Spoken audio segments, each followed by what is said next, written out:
Les changements climatiques en Tunisie. أول حاجة, la Tunisie est un pays faiblement émetteur en gaz à effet de serre. Il n'émet pas des quantités importantes comparativement aux autres pays. C'est un petit pays à économie extrêmement modeste.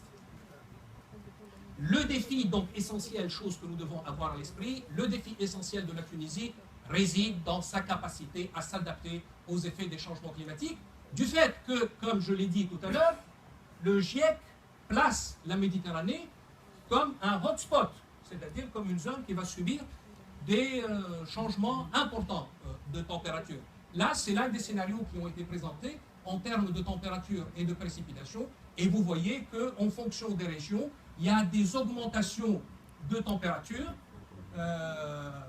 qui vont jusqu'à plus 2,7 à l'horizon 2050, et puis il y a des évolutions de la précipitation qui arrivent jusqu'à moins 30 degrés, moins 30% des quantités d'eau qui tomberaient sur le pays. Quelques informations sur la vulnérabilité de la Tunisie en termes de ces changements climatiques. Au niveau de la température, il y aurait, d'après c'est des informations tirées du rapport que la Tunisie a présenté à la COP 21 في août. معناها وثائق رسميه نتاع الحكومه هذا. ماهيش اكثر رسمي من الحكومه. ها؟ ما يناقشهم حد معناها. Augmentation moyenne annuelle sur l'ensemble du pays de 2,1 à l'horizon 2050, c'est énorme.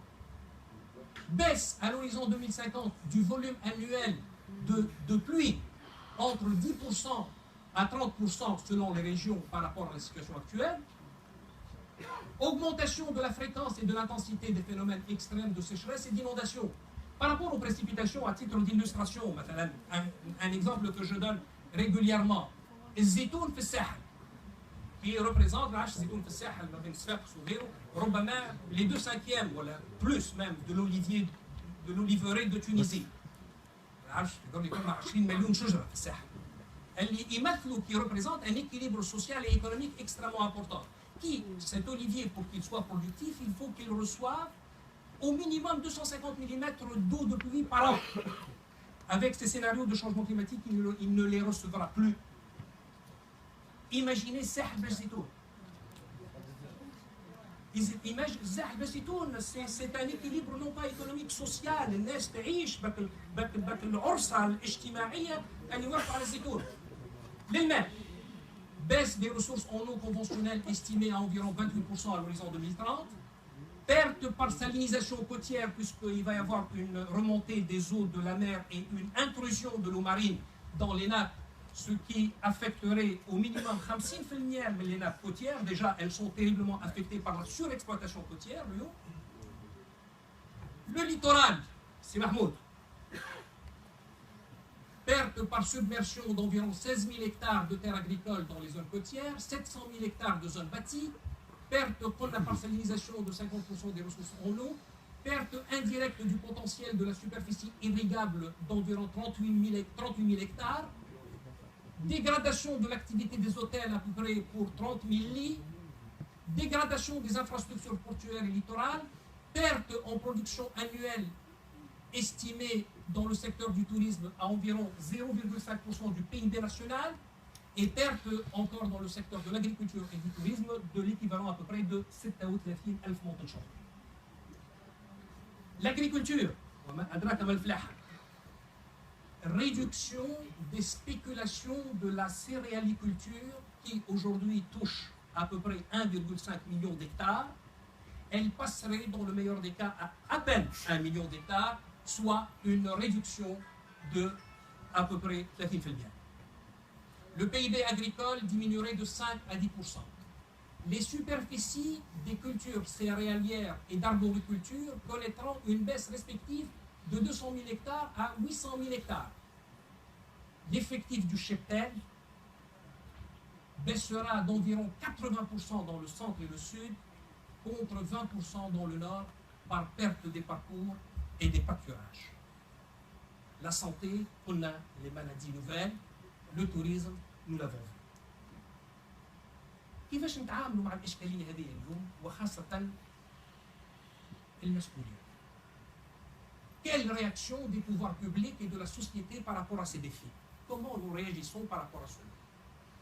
La question des changements climatiques n'est pas totalement absente des politiques, sauf qu'elle est abordée de manière scientifique et académique. On fait des études علمين وعنيسار ومسؤولين وخبراء يقدموا فهمتوا ولا لا تصوراتهم ونطلعوا عليهم ونحضروا في اجتماعات دو بيلوتاج ثم نخبيوهم.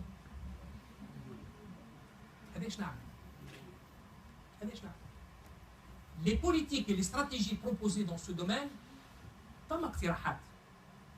Les politiques et les stratégies proposées dans ce domaine, et particulièrement dans celui de l'adaptation, demeurent encore à des niveaux, au niveau des principes et des orientations. تصورات. ما يترجموش في الواقع. وأهم تمرين عشناه في الفترة الأخيرة, c'est le plan de développement. Nous sommes en train de préparer le plan de développement et plus particulièrement la note d'orientation. Et en même temps, la Tunisie a émis sa proposition en termes d'engagement à la COP.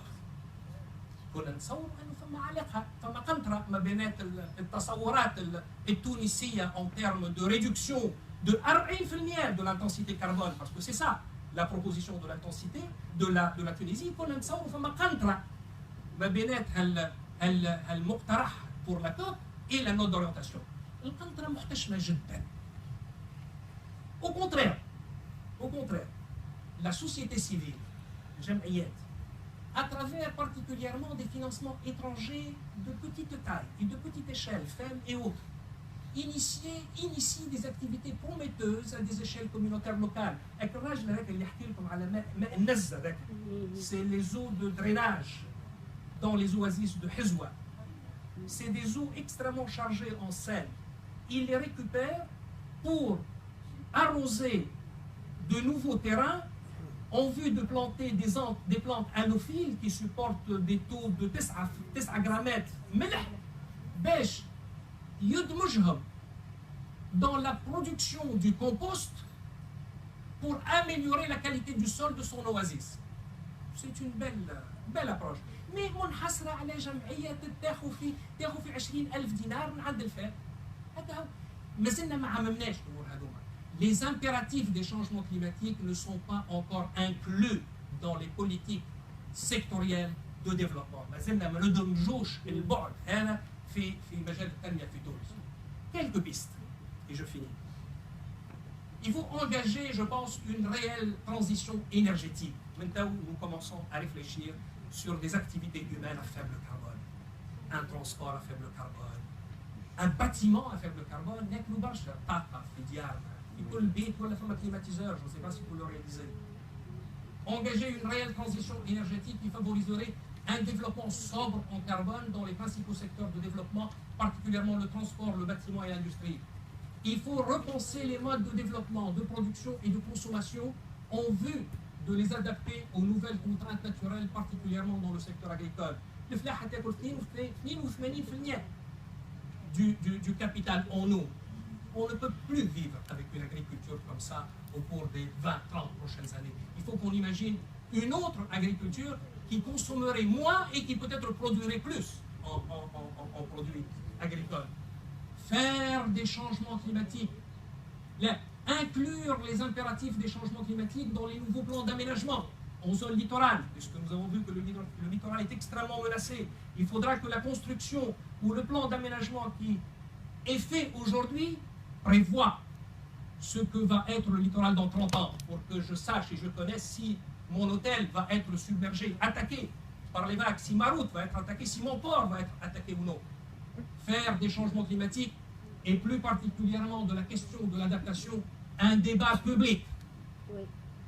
يزينا من الحديث على حكايه فعل التلفزه وفي المحاور السياسيه، يلزمنا نحكيو في المصير الحقيقي نتاع البلاد. Et les changements climatiques est un débat réel public de demain qui engage nos enfants.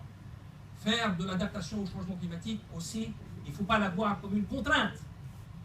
Faire de l'adaptation au changement climatique une opportunité pour développer une nouvelle économie créatrice de nouvelles richesses et d'emplois basée sur l'efficacité en carbone et en ressources naturelles.